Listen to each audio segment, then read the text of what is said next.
YTBC, what's the deal? So I seen an article here on Boxing Scene. I'll leave it in the description box. Nikolay Valuev explains why the Klitschko fight never happened. All right, so let me go ahead and read a little bit. And for some of you don't remember Nikolay Valuev, he was the 7-foot Russian giant. He last fought in 2009 when he lost a close 12-round majority decision to David Haye in Germany. And then he walked away from boxing with a 50 wins, 2 losses with 34 knockouts.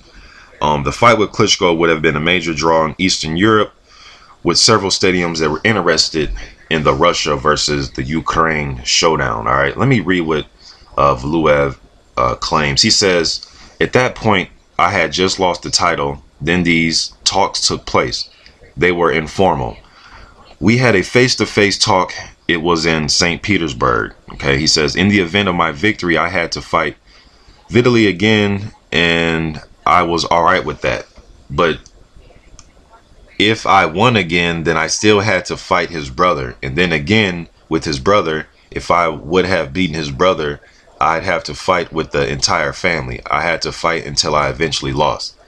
Here we go again with fighters, you know, deflecting and then trying to talk about something that's half true. It's like the entire family. It's like it's 2 guys. It's Vitaly and Vladimir. A lot of guys will say shit like that, man, that they didn't want to fight one brother because in the contract they had to fight the other brother. It's like, well, don't you want to be the best? Especially during that time when Vitaly and Vladimir were on top. It's like, didn't you want to beat the best? Like, why do you want to beat one brother when we know that the top 2 fighters in the damn division were Vitaly and Vladimir, or Vladimir and Vladimir, however you want to say it, 1A, 1B. Why do you want to beat one guy and then the other guys, and you say, oh, you know what, I already beat your brother, so I ain't really got to fight you?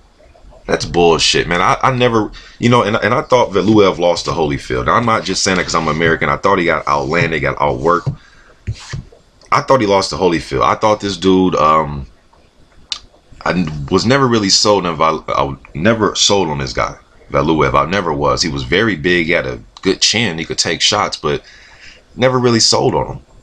You know, so I knew he didn't want them fights because he didn't want that work. Simple as that. All this, if I would have beat him, then I had to fight the entire family, as if you would have had to fight like fucking cousins and stepbrothers and uncles. 2 guys, and they're the best 2 guys at the division at the time. So that lets me know right there that you wasn't trying to prove that you were the best. You wasn't. Like, you know, crying about, oh, I would have to fight the other guy, and he's not the only guy I've heard say shit like this in the past. I've heard heavyweights, if I beat him, then I have to fight his brother too. Corey Sanders didn't fucking cry about it. He went in there, sparked out Vladimir, and then went in there with Vitaly and got beat.